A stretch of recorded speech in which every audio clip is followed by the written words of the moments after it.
Hi, I'm Gary Ralph, and this is another lecture for the course History 156, American Sexualities, and I am talking about romantic and sexual relationships between women before World War II, Part 2. This is Part 2.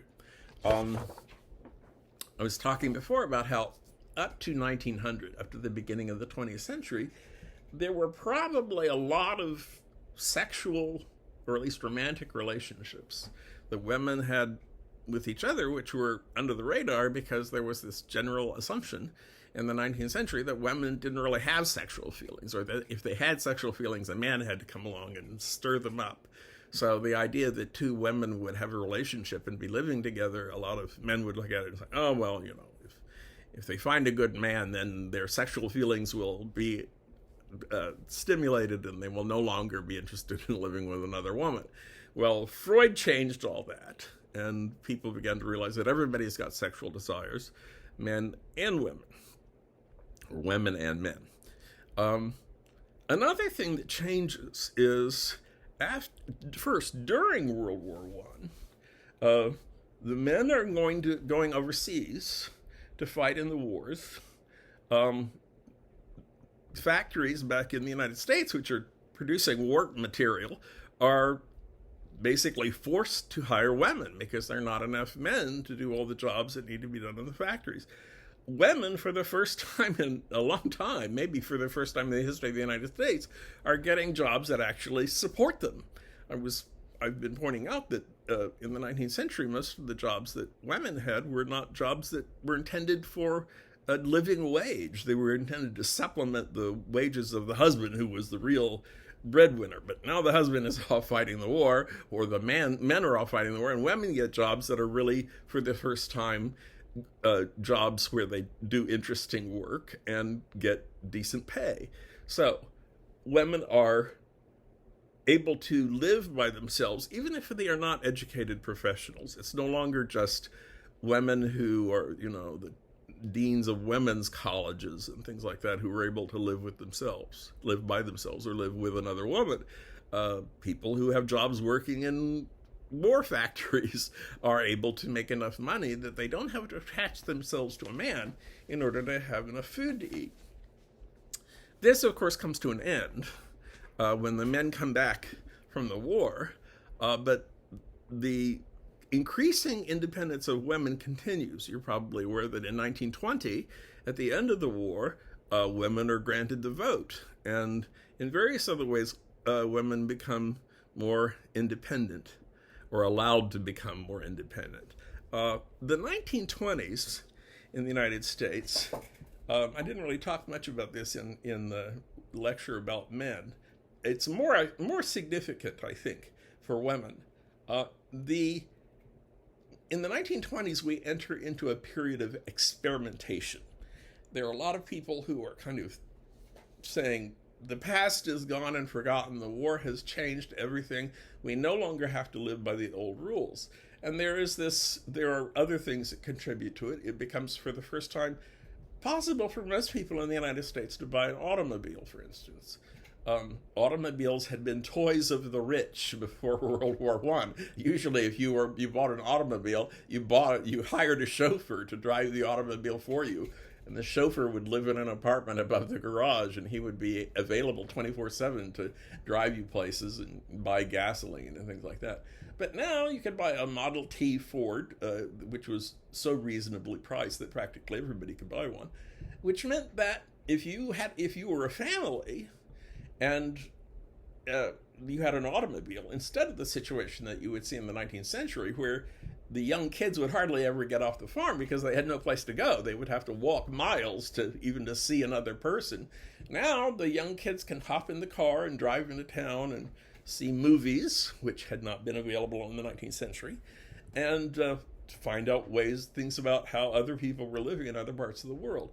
So there was opportunity for experimentation.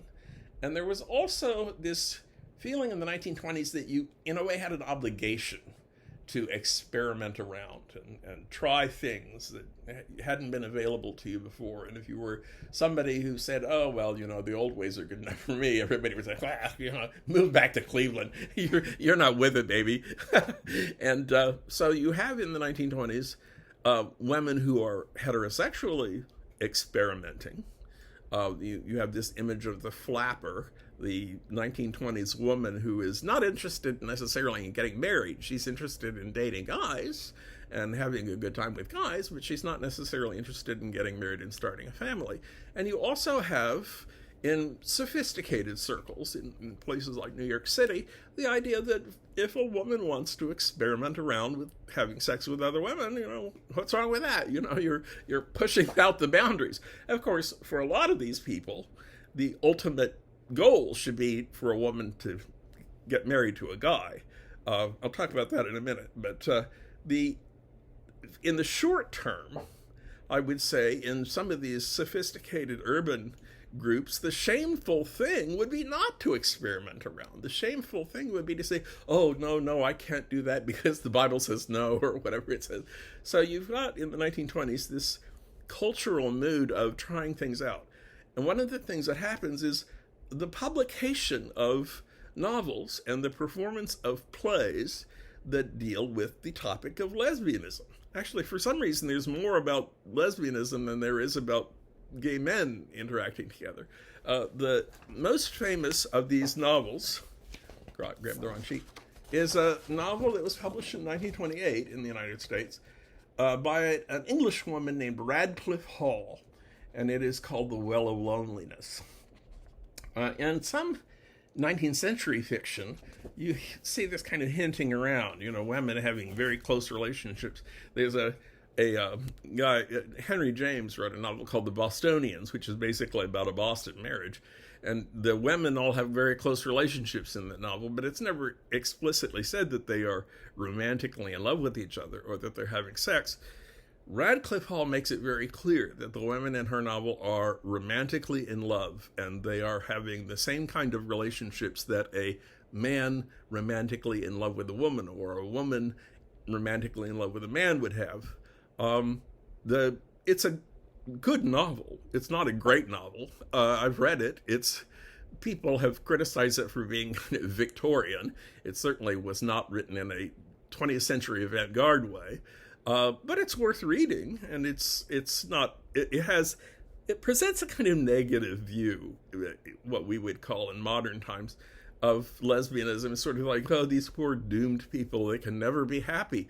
But they are presented as lesbians who are living lesbian lives, and it's a lot more than was being done in some other novels. In fact, the Radcliffe Hall opens up a kind of a literary genre that you might call the lesbian novel. In the 1930s and 1940s and 1950s, there were a lot of writers.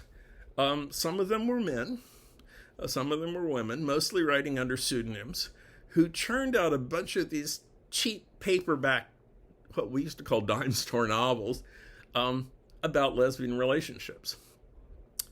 And I've been able to pick up a few in used bookstores. They're not that hard to get, and a lot of them, of course, have been republished by people who were interested in what was being written about lesbians in the 20th century.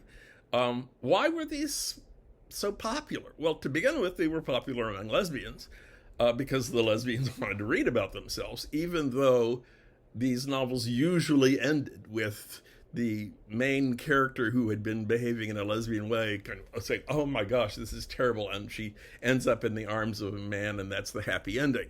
And of course that opened the novel up to another audience and another market, which would be men who like to read trashy novels and who like to read novels about women who were supposedly having relationships with each other, but the man knows that that's not a real relationship. So these women are just sort of waiting for a man to come along and fix things up and help the woman to discover what real sex is all about. By the way, there were portrayals of butch women, masculine women in these novels, and the masculine women are not the ones who get rescued at the end. The idea is that the butch lesbians are just sort of, they're doomed to an eternity of unhappiness. There's a famous novel by a woman named Anne Aldrich, which was written in this genre, and the title is "We Walk Alone," which is, she's talking about those butch lesbians who are never going to be able to form a happy relationship.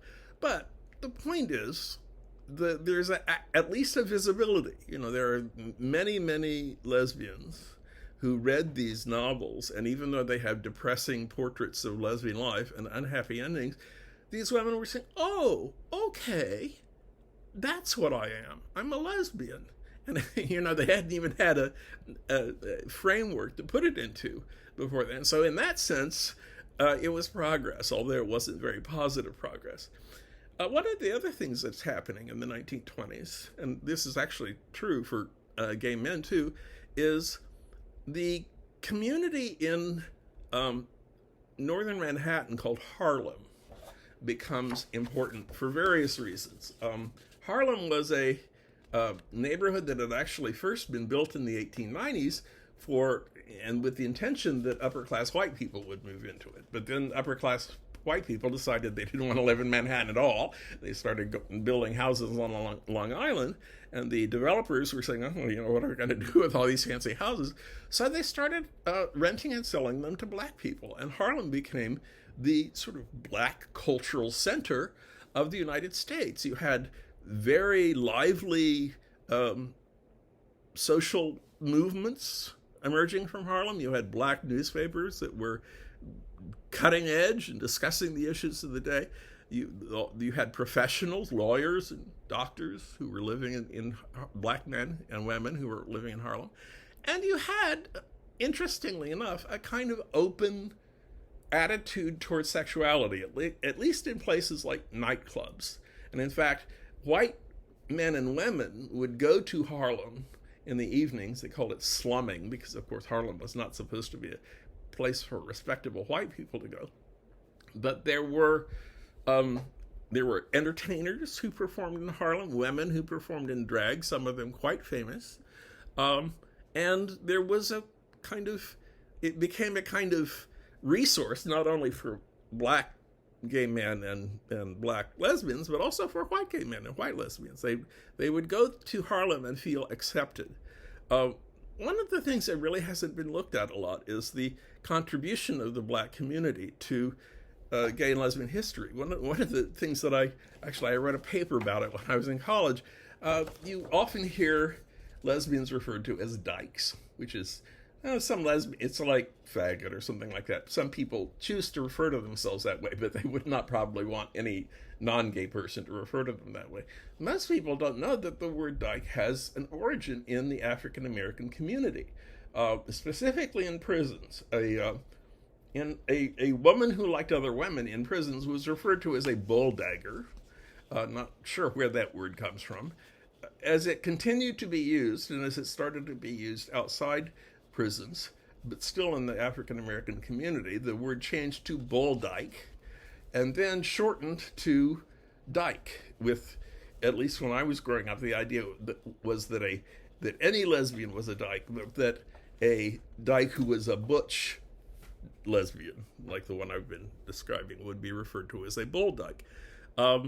The African American context was completely forgotten about over the years, but I'm suspecting that the point at which this kind of language moved out from the African American community to the general community, at least of gays and lesbians, was during this period in the 1920s when white gays and lesbians found more acceptance and an ability to have a more open life in Harlem than they had found just about anywhere else in the United States.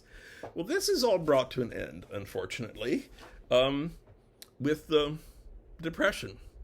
In the 1930s, a lot of people who had been willing to let women work in the workplace and earn a decent living, now that there were few jobs available, they took the attitude that, Well, it's all very nice for a woman to work, but if a job is available, it should be given to a man, because the men are the ones who are supposed to be the breadwinners. And, even if they aren't able to earn enough money to feed their family, they should be the ones who are at least trying. So in the 1930s, we see it kind of shutting down on this idea that there is a greater variety of role models and a greater variety of choices available to women. This changes in a lot of ways when World War II comes around, and we will talk about that in my next lecture. See you then. Bye.